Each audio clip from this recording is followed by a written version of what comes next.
On Interstate 80, NDOT is working to keep people safe there. Their new accident investigator site project is aimed at providing safe pullover spots for drivers and law enforcement.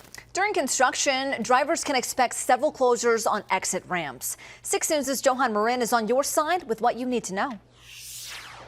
If there's an accident on Interstate I-80 in the metro area, there's a new safety measure in the works. Several of I-80's exit ramps will soon get a new concrete shoulder for law enforcement to move vehicles involved in the crash off the interstate's main lanes, with the goal to keep traffic moving. It also allows law enforcement a safe place to investigate what caused a crash. Several other states use these accident investigation sites. If there's an accident on the interstate, then the vehicles can be brought to these sites that are nearby, so the investigation can proceed more safely without interference. Barbara Gerbino-Bevins with NDOT believes these sites will alleviate the interstate's traffic flow, clear roadways faster, and give law enforcement more space to investigate crashes. These are often used in metro areas because there's so much more traffic.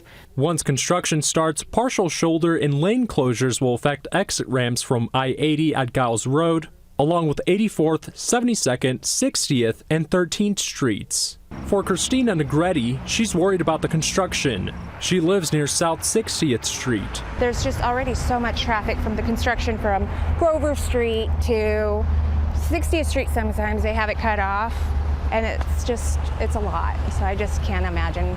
However, Negretti's hopeful these new sites will actually help calm the traffic flow, so she doesn't mind finding an alternate route.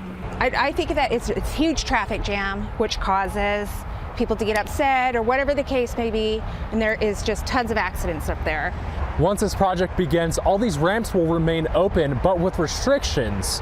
NDOT expects there to be lots of traffic, so they advise everyone who drives through these ramps to plan accordingly. On your side in Omaha, Johan Marin, 6 News. Johan, thank you. Construction begins Monday. NDOT hopes to have the project complete by the fall.